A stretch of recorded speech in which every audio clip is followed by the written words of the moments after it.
Halo sahabat yang dikasih oleh Tuhan, berjumpa kembali dengan saya di channel ini. Terima kasih buat teman yang telah mendukung perkembangan channel ini dengan cara subscribe, like, komen, dan share. Tuhan memberkati. Teman-teman, kali ini kita akan melihat sebuah tayangan yang akan mencerdaskan banyak orang dan mungkin juga membuat orang lain sedikit kepanasan. Saya secara pribadi ketika mendengar ini banyak belajar, dan teman-teman juga boleh belajar bersama.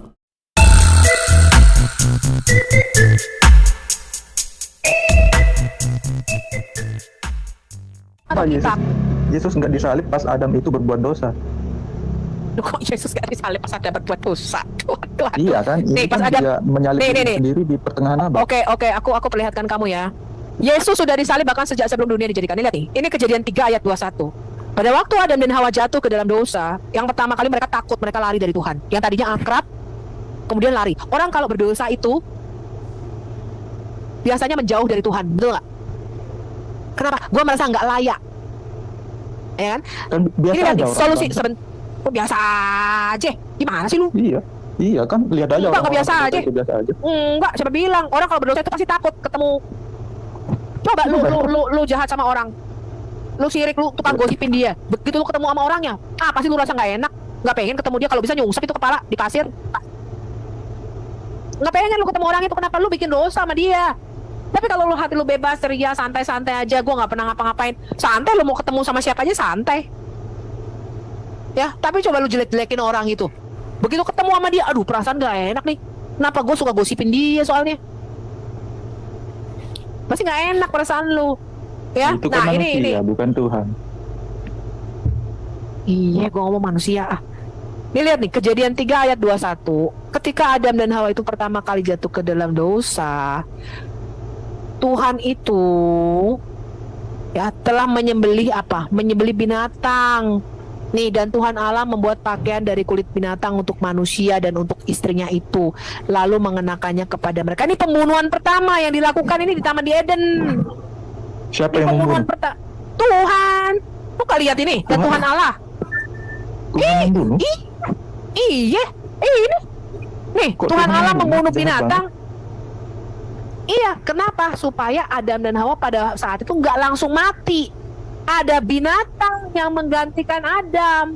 Dan pakai kulit binatang itu dijadikan pakaian untuk menutupi ketelanjangan dan dosa Adam. Karena pada waktu itu Adam menganyam daun-daun pohon ara, bikin cawat, bikin bikini, tau nggak lu? Tadi telanjang, dia bikin bikini. Tuhan tidak berkenan itu. Tuhan membunuh binatang. Nah, kena binatang apa? Nggak ngerti kita binatang apa. Tapi lihat di Kejadian 4, yaitu Kain dan Habel. Kain dan Habel, lihat itu, ya. Nih, selanjutnya dilahirkanlah adik Kain, yakni Habel. Habel menjadi gembala kambing domba dan Kain menjadi petani. Setelah beberapa waktu lamanya, maka Kain mempersembahkan sebagian dari hasil tanah itu kepada Tuhan sebagai korban persembahan. Aduh. Habel juga mempersembahkan korban persembahan dari apa? Anak sulung kambing dombanya. Persembahan Kain diterima apa ditolak? Gua tanya sama lu. Persembahan Ditolak Kain. sama siapa? Kok ditolak sama siapa? Sama pacar lu. Sama Tuhan lah, Asmi. Fokus. Ya, Ditolak sama siapa ini persembahan? Sama Tuhan, ditolak sama Tuhan. Nih, persembahan Habel diterima nggak? Persembahan Habel, gue tanya sama lu. Tidak. Lu kok tidak? Kan diindahkannya. Kain dan Habel, Persembahan Kain Kain. ditolak. Persembahan Habel diterima. Makanya Kain bunuh Persembahan Habel. Habel diterima dong, Asmi. Persembahan Nggak Habel diterima dong. ini. Persembahan Habel, anak sulung kambing dombanya, yakni lama-lamanya, maka Tuhan mengindahkan Habel dan korban persembahannya itu. Maksudnya Tuhan menerima. Tetapi Kain dan korban persembahannya tidak diindahkannya, nggak diterima sama Tuhan.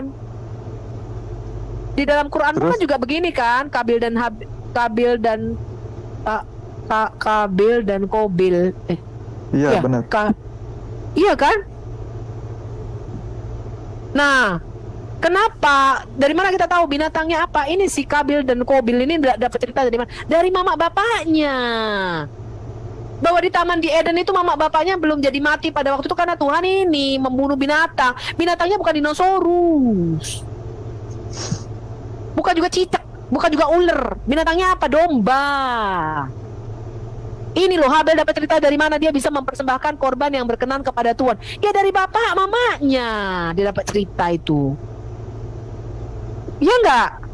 Tapi Iya, terus iya udah sampai di situ. Kok terus? Oke, Bu. Jangan terlalu panjang, jangan dia sudah nggak mengerti. Jadi kita balik ke fokus tadi, apakah dia sudah mengerti kenapa Yesus itu harus mati? Ini juga supaya untuk memperkuat tadi ini, kamu baca ini. Baca. Bisa baca nggak? Coba kau baca dulu, Asmi. yang biru. Iya. Ya, kamu bisa baca nggak, Asmi? Bisa, karena begitu besar kasih Allah. Nah, ini nggak masuk akal ini. Ay, Masa- kau baca masa saja. Tuhan, Masuk akal tak masuk akal, baca dulu. Baca. iya, Allah mengaruniakan anaknya yang tunggal supaya setiap orang, sebab Allah mengutus anaknya ke dalam dunia. Dia mengutus. Oh, baca saja nggak bisa. Baca dulu Yohanes 3 ayat 16. Baca. Yang benar. Baca yang benar. Iya, karena begitu besar kasih Allah akan dunia ini sehingga telah mengaruniakan anaknya. Nah, ini yang janggal. Anaknya yang apa? Baca jangan dulu. kau bilang janggal dulu. Baca dulu sampai selesai Yohanes 3 ayat Anaknya yang tunggal 16. supaya setiap orang yang percaya kepadanya tidak binasa, melainkan beroleh hidup yang kekal. Ah. Kamu sudah tahu apa kematian Yesus untuk memperoleh hidup yang kekal. Jadi sudah terjawab itu ya. Kenapa Yesus harus mati di kayu salib? Supaya bisa memperoleh manusia hidup yang kekal. Karena kalau tidak kematian Yesus, berarti Allah itu akan melawan perkataannya sendiri. Kalau makan akan mati. Mati itu artinya mati kekal. Supaya Allah tidak melawan perkataannya sendiri, Ia mengorbankan anaknya yang tunggal. Nah, itulah bukti Allah kepada dunia versi Alkitab. Makanya tadi aku tantang kamu, apa bukti apa kasih Allah di dalam kitab kamu? Gak ada kan? Kalau kami punya bukti, itulah bedanya. Selamat datang di kebenaran. Ya kan, ini kan cuman perkataan. Semua agama juga bisa seperti ini. Maksud saya, kenyataannya seperti apa? Perubahan manusia itu seperti apa? Kan kalau kamu bilang Tuhan, manusia akan berkuasa atas dosanya. Emang manusia yang lain nggak bisa ya seperti itu? Banyak orang di luar Kristen itu berbuat baik, tahu mana salah, tahu mana benar. Mereka kan di luar Kristen. Terus bagaimana mereka? Kamu bicara apa, Asmi?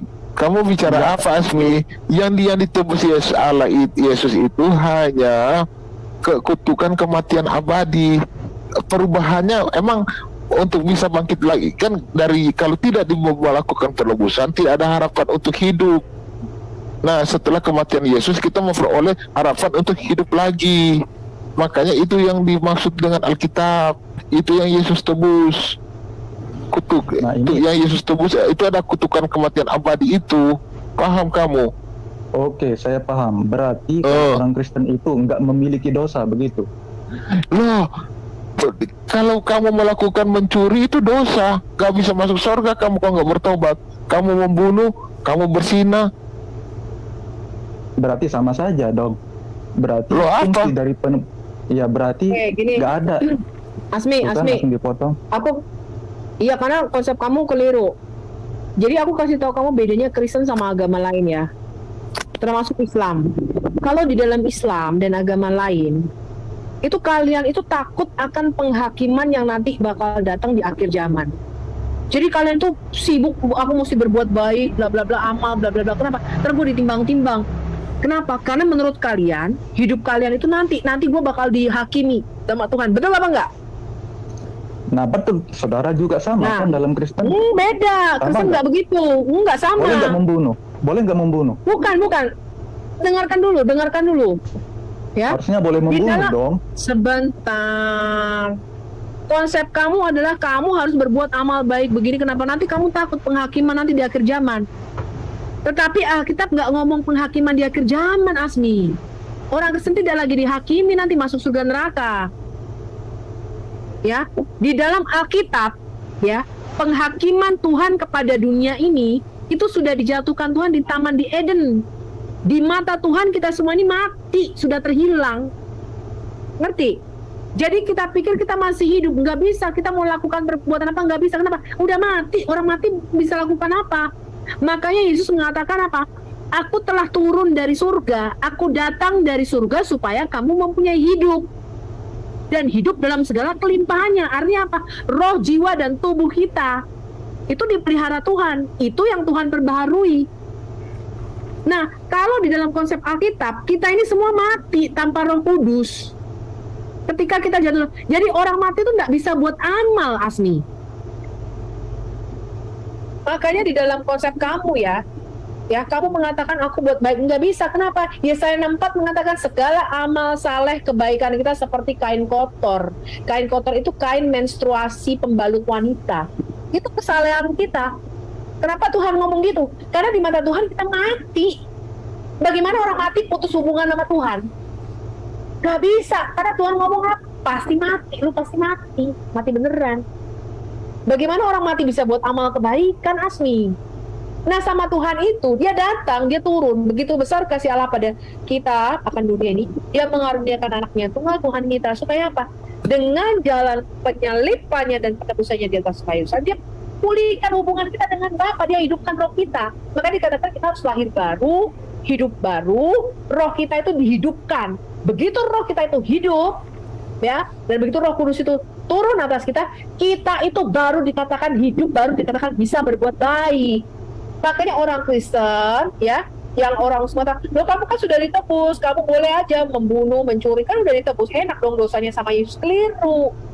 Justru dengan penebusan Yesus, dia memberikan kepada kita roh kemampuan kita untuk berkuasa atas dosa, dan dengan jalan itu kita mampu berbuat baik. Baru pada saat itulah amal perbuatan baik kita diperhitungkan sama Tuhan.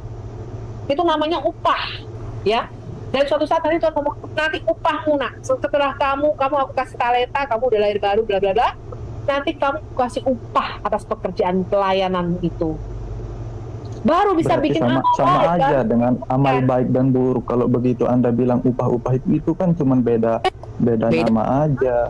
Kamu berbuat baik untuk mendapatkan keselamatan. Kalau kita enggak, keselamatan nggak bisa lu dapetin dengan berbuat baik. Keselamatan itu kasih karunia. Kamu hanya harus beriman dan percaya kepada penebusan Yesus. Setelah kamu beriman dan percaya, baru kamu hidup, baru rohmu dihidupin sama Tuhan. Namanya lahir baru. Kau baca Yohanes 3. Baru setelah rohmu lahir baru, kau dimampukan berbuat baik.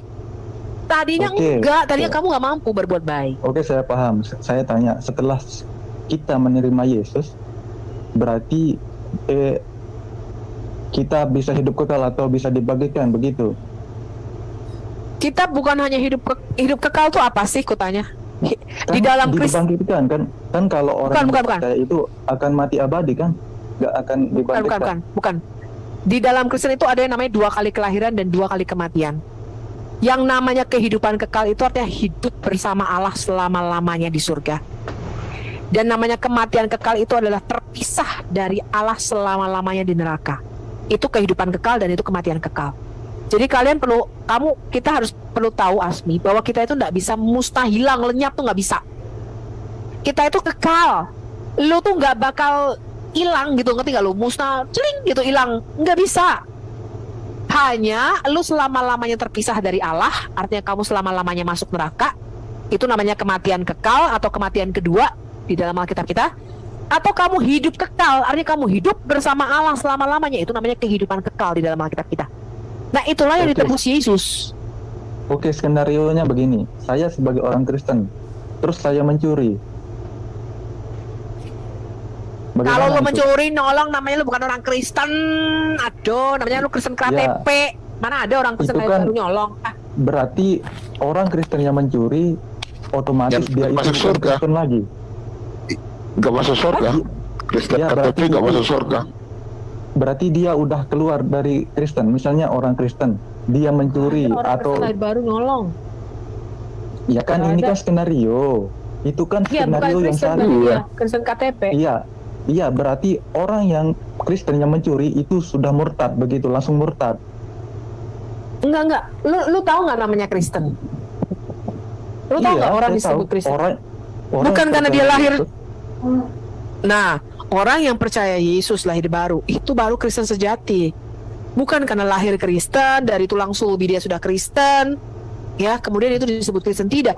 Namanya Kristen itu di dalam Alkitab kita adalah mengalami perjumpaan pribadi dengan Tuhan, pengalaman pribadi, keputusan kita untuk mengikuti Yesus, keputusan kita secara pribadi, yes, aku ikut Yesus, aku percaya Yesus, aku terima Yesus sebagai Tuhan dan Juru Selamat.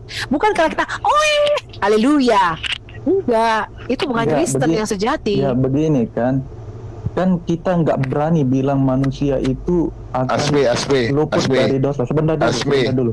Ya, masuk surga hanya orang Kristen sejati. Kalau kamu mencuri, kamu membunuh, berarti bukan Kristen sejati, tidak masuk surga. Sudah clear. Kamu baca dulu ayat ini di atas. Nah, berarti berapa banyak orang yang akan tidak selamat walaupun dia percaya Yesus sebagai Tuhan, tapi ada sesuatu yang membuat dia nggak bisa mengontrol dirinya, terus mereka bisa dibilang langsung murtad begitu, karena Anda bilang orang yang mencuri atau membunuh itu kan namanya manusia. Kita kan manusia. Bukan nggak mungkin murtad kita nggak melakukan kesalahan. Terus mereka tetap dibilang Kristen. Aku tanya, iblis pernah murtad nggak? Iblis itu pernah murtad nggak? Iblis pernah murtad nggak? Aku tanya. Emang iblis punya agama? Allah lu aja punya agama, Allah lu aja sholat, Allah lu tuh ya muslim sejati, gue bilang. Selain dia sholat, Allahmu, dia ngaji loh. Ngerti nggak? Ketawa kau. Tunggu dulu. Kan? Fokus Ibu Sofi. Kayaknya dia nggak percaya yang Ibu Sofi katakan Allah mengaji. Dia nggak percaya. Masa? Itu. Kau bilang iblis punya agama. Jin aja punya agama loh di tempat lu. Iya nggak? Iya, saya tahu. Tapi kan di keyakinan saudara itu malaikat nggak punya agama karena mereka nggak punya kehidupan seperti manusia. Bukan cuma malaikat. Di dalam Alkitab itu nggak ada yang namanya agama di sisi Allah, itu nggak ada. Nggak ada. Terus kenapa solusi kita harus Tuhan masuk Kristen? Masuk Kristen. Gue mengikut Yesus karena harus ada labeli agama. Misalnya lu di KTP di manakah, labelnya Kristen. Tapi orang Kristen yang sejati itu bukan karena KTP-nya Kristen, paham ya? Paham nggak? Iya kan, bukan label. Kristen itu artinya mengikut ajaran Yesus Kristus, bukan agama. Yesus. Ini para tempera kayaknya dari tadi udah ini, buka aja dulu deh. Nggak, itu Bu, minta data dulu bahwa Allah itu mengaji. Dia nggak percaya Bu, jangan dia pikir kita offering sama dia di sini. Enggak, dia udah tahu kok kalau Allah itu sholat dan ngaji. Ya silakan para tempera udah lama. Kamu tahu nggak itu? Ada itu nggak? Shalom semua. Ya, shalom. Tadi saya penasaran dia tanyakan tadi ya. Jadi kalau orang masuk Kristen itu sama saja katanya. Dia mau tanya perubahan. Itu yang saya lihat belum mungkin ditanggapi tadi ya. Dia harus tahu bahwa ada banyak orang yang tak terhitung. Dia dari pembunuh, pesina, pencuri, penipu. Itu ketika menerima Tuhan Yesus Kristus diubahkan. Dia tinggalkan semua perbuatan-perbuatan itu. Jadi itu sebenarnya bukti bahwa memang ketika orang menerima Tuhan Yesus Kristus, dia berubah. Begitu. Tetapi untuk dia bisa jatuh, bisa. Tetapi sudah diajarkan kepada kita, kalau kita jatuh, cepat bertobat. Itu gunanya Tuhan Yesus duduk di sebelah kanan Allah Bapa sebagai imam besar agung kita, perantara kita. Tetapi kalau dia tidak mau bertobat, tapi hanya terus melakukan dosa, itu sudah di luar urusan lagi. Berarti jaminan Kristen itu nggak ada dengan surga kalau begitu. Kalau orang Kristen itu jaminan masuk surganya nggak ada. Tetap harus berbuat baik kan, berbuat baik dan menjauhi hal yang buruk. Benar nggak? Harus jaminan percaya surga Yesus. Dalam iya. Harus percaya Yesus dan percaya. Harus berdua, iman dan penurutan. Beriman kepada Yesus dan melakukan kehendak aturan-aturan Allah. Iya benar. Kata saudara, berarti jaminan di dalam Kristen itu nggak ada jaminan masuk surga. Tetap harus berbuat baik kan. Terus jaminannya Keliru gimana? kau. Jaminannya itu pasti 100% masuk surga. Tetapi kita harus menunjukkan buah dari pertobatan kita. Ketika kita mengikuti Yesus, kita itu, kamu tahu nggak artinya dibaptis? Baptis itu artinya sunat. Baptis itu sunat hati, artinya kau mati dari manusia lamamu. Ketika kita dibaptis, kita mati dari manusia lama kita menjadi manusia yang baru di dalam Kristus. Kita dimampukan untuk menjadi manusia baru. Kita meninggalkan dosa-dosa kita, meninggalkan manusia lama kita. Tadi Pak Rantai Perak sudah mengatakan perubahan hidup. Jadi ketika kamu dibaptis, ketika kamu mati, artinya apa? Kamu mati di dalam Kristus, maka kamu juga akan dibangkitkan bersama Kristus. Tetapi iman tanpa perbuatan mati. Artinya lo bilang, gue ini anak Tuhan lo, gue udah dijamin sorga, tapi perbuatan lo kayak setan. Artinya apa? Lo temannya setan dong. Kalau lo anak Tuhan, lo harus tunjukin dong perbuatan lo anak Tuhan. Masa anak Tuhan dugeman mulu? Masa anak Tuhan mabok-mabok, pakai lem tikus? Hah? Masa anak Tuhan narkoba? Itu anak Tuhan. Jadi ketika kau lahir baru, orang itu akan melihat perubahan di dalam dirimu. Saya waktu masuk Kristen ya, saya nggak ngomong loh saya ini masuk Kristen. Orang ngomong begini, kamu beda ya, ada sesuatu yang beda ya sama lu ya. Gue nggak ngomong loh, gue masuk Kristen ya, hey everybody, everyone, gue menjadi Kristen. Enggak. Tapi semua orang tahu, lu beda ya. Kenapa? Ada perubahan hidup. Yang tadinya gue suka begini, sekarang nggak suka. Gue suka begini, nggak suka. Kenapa? Ada perubahan hidup. Ada perubahan hidup. Pasti itu. Kenapa? Karena roh kita udah dibaharui. Ya. Ketika kita misalnya melayani pelacur-pelacur ya, wanita-wanita malam. Ketika mereka terima Yesus, itu ada perubahan hidup loh. Mereka merasakan apa? Gue nggak enak lagi yang ngelakuin hal-hal dosa begini. Kenapa? Karena Tuhan udah menempelak, Roh Kudus udah menempelak hatinya dia. Yang tadinya dia, dosa gini wajar aja, biasa aja. Tapi ketika ada Tuhan, ada Roh Kudus di dalam hati mereka, gue nggak sejahtera lo, gue nggak pengen kayak begini nih. Gue nggak pengen melakukan, gue pengen stop, berhenti. Itu artinya manusia baru.